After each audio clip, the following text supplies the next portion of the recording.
dami mong trophy. Hinaan ako. Bakit? Sino naman kasama mo? Sino ba? Nora? Nora. Nora, Eddie Garcia, Philip Salvador. How? So at young age, nakasama mo na yung mga premyadong aktor at aktres. Ako lang.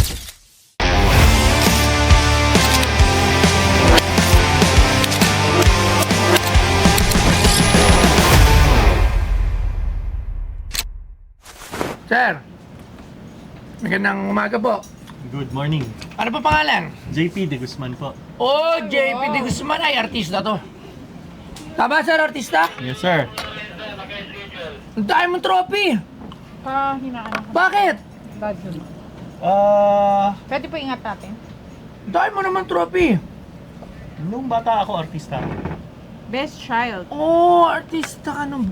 child actor. Yes. Itinan nga natin yung tsura niyo nun. Dami. Ay, ang bigat. Grabe. Famous. 1983.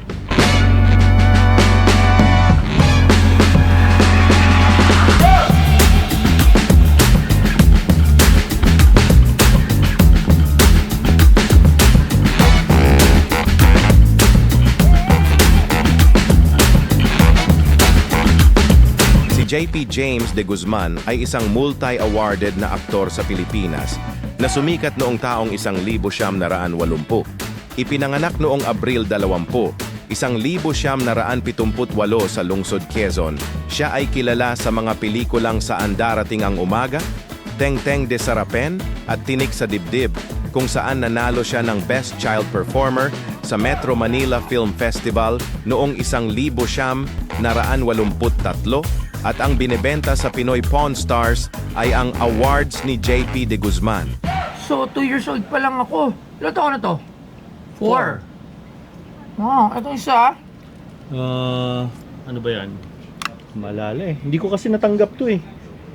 May sakit ako nung nagka-ano niyan. Anong pangalan?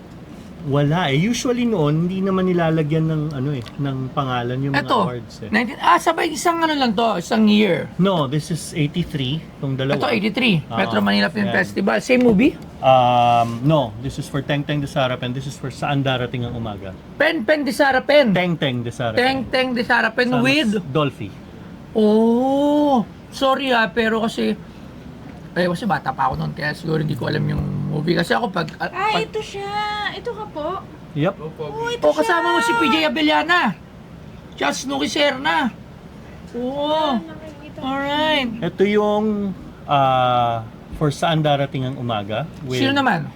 Nida Blanca, Nestor de Villa, Maricel Soriano. Cast na nga yun nung Janine Marcia. Pero kay Nestor de Villa. Saan darating ang umaga? Alright. Yan. Wow. Ito naman isa. Yan ay for Tinik sa Dibdib. Sino naman kasama mo? Sino ba? Nora, Nora. Eddie Garcia, Philip Salvador. Wow. So at young age, nakasama mo na yung mga premyadong aktor at aktres. Ako lang naman ang judge. Nung panahon mo, sino contemporary na kasabay mo niyan? Chucky. Shaka Dreyfus. Yes. Si Nino ba? Hindi. Nauna si Onin sa akin. Nauna.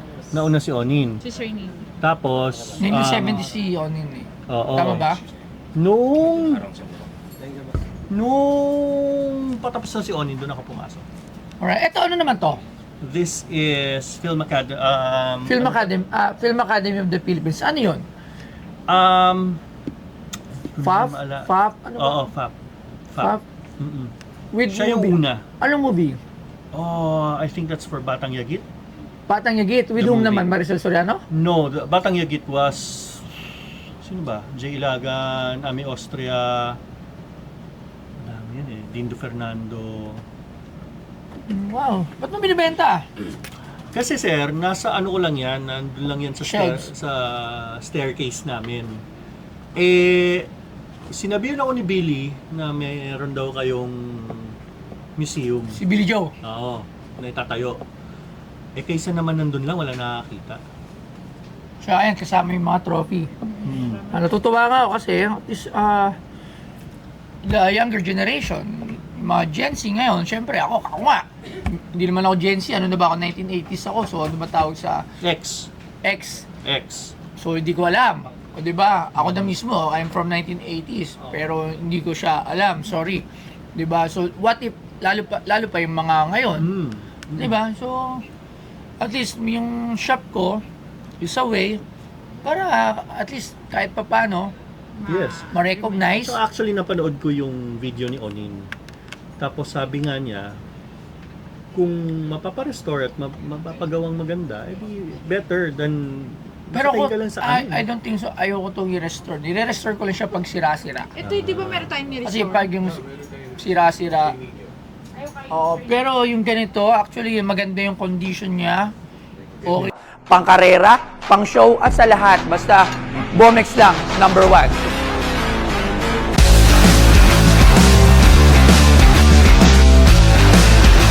Pag ito nakakabit sa motor nyo, kalokohang hindi mapapalingon. Si Toy Tumamen, geng, Bomex. Issue sa akin. Eto, saan darating ang umaga, almost sweep the awards. 1983 FAMAS awards. Lahat sa pelikula na yon. Best actress was Nida Blanca. Best supporting, first best supporting ni Maricel noon. Tapos best director si Mario de los Reyes. Ngayon boss, yung dalawa dito, sumakabilang buhay na, si Mario de los Reyes for best director tsaka si Nida Blanca. Kung makuha mo yung apat, ano yun?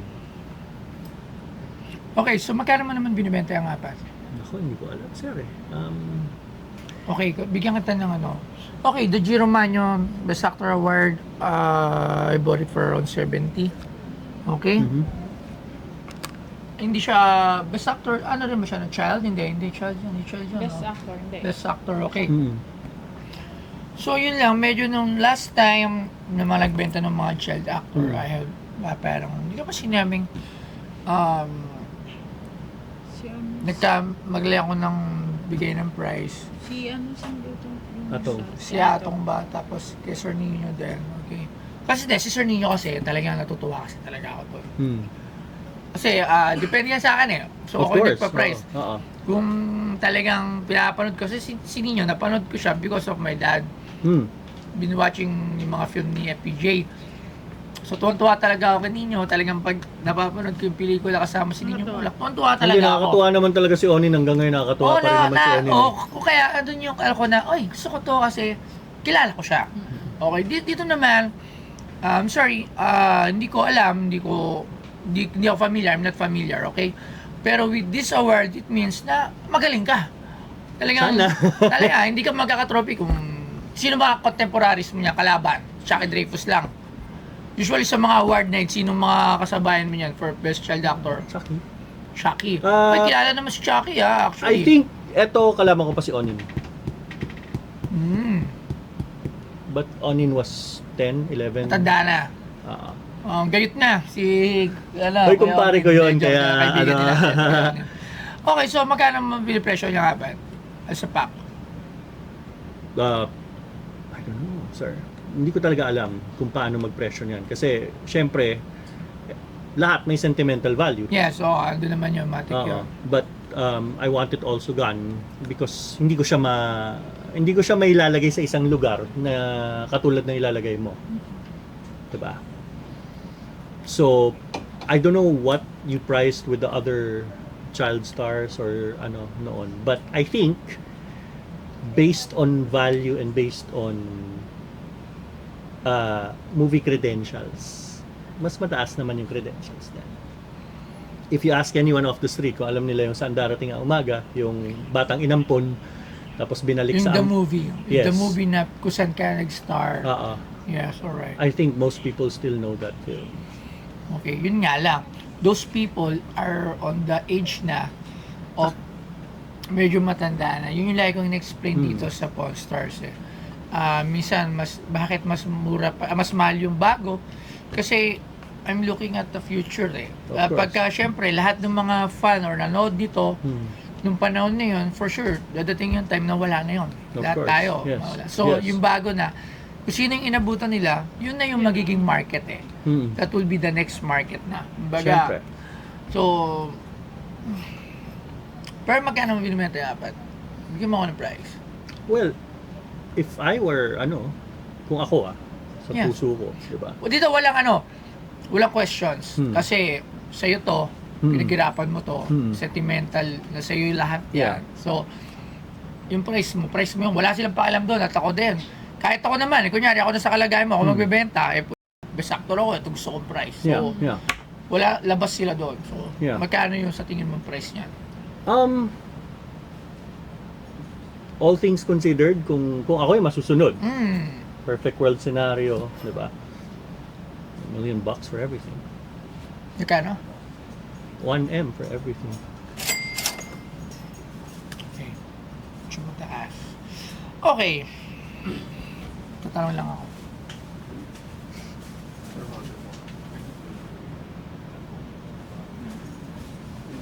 One M. Sabi mo, kung ako, Yes, di ba? yes. Sa 1M, hindi ko kayang ibigay. Yeah? Okay?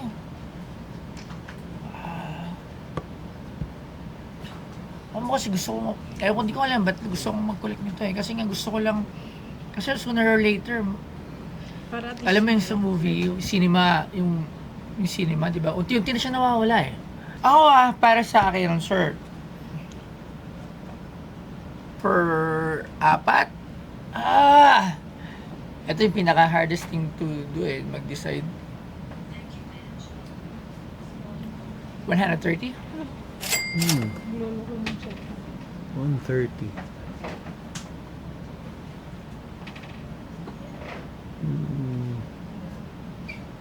That's far. Come up with a price.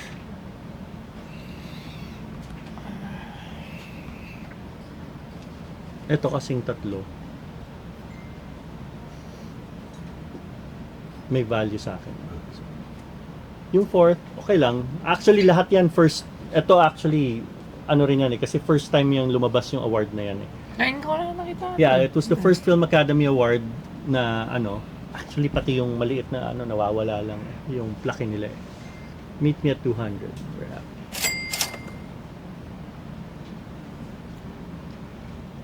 Basta alagaan mo. Okay, last price for this. The last. 160.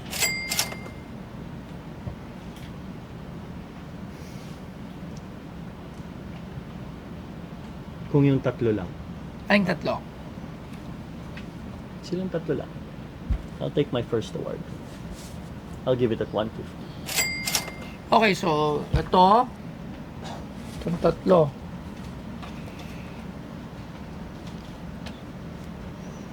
Sa tatlo. 120. Taas mong konti, masaya na ako. 130. 130 for the three? Yes. 130? 130. Deal. Deal. 130. Thank you very much. Alright, so pirmahan, kailangan may pirmante lang. Hindi lang. Saan, sir? Dito sa likod. Ang gagawin. Okay. Okay. Thank you, sir.